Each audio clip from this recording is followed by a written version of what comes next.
direkt på 3 sekunder.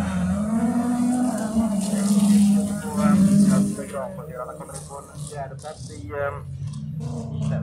Här vi har släppt iväg det här gänget. Thomas Svensson som är uppe i säten före det där. Järgista som hade släppt under gårdagen är på den tredje. Alexander Johansson. Och den fjärde platsen i avgörande Joker direkt. Härligt Vincent.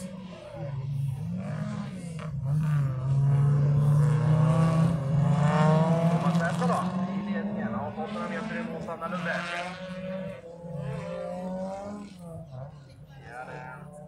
Vincent Järgista på den tredje.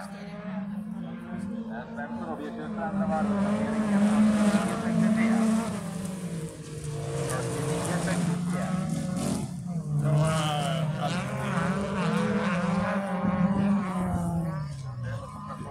Bjärgestad på den tredje.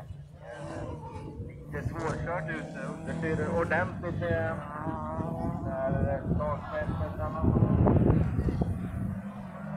Frågan är vad det är inom den Jaguaren, vad det är understyr borta i hårnåren. Gör att Alexander Johansson tar fjärde positionen. Där får vi täten då. Thomas Svensson har varvet kvar att köra när han kommer upp. Är däcken slut? Svensson då, med placering. Ja, däcken är slut va? 1:34,49. Och ska både Svensson och Lundell. Ja, det är de. Joker här under sista varvet. Samtidigt som Järgista och Johansson som finns under sista varvet också.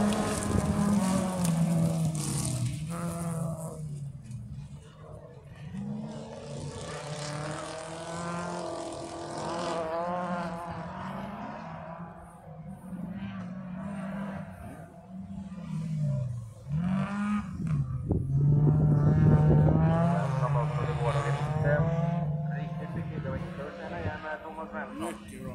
Helt annat tempo här i första iset.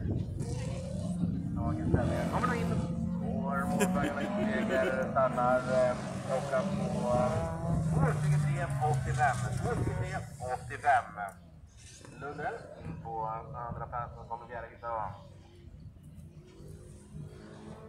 Rådar ur maskineriet in på tredje plats.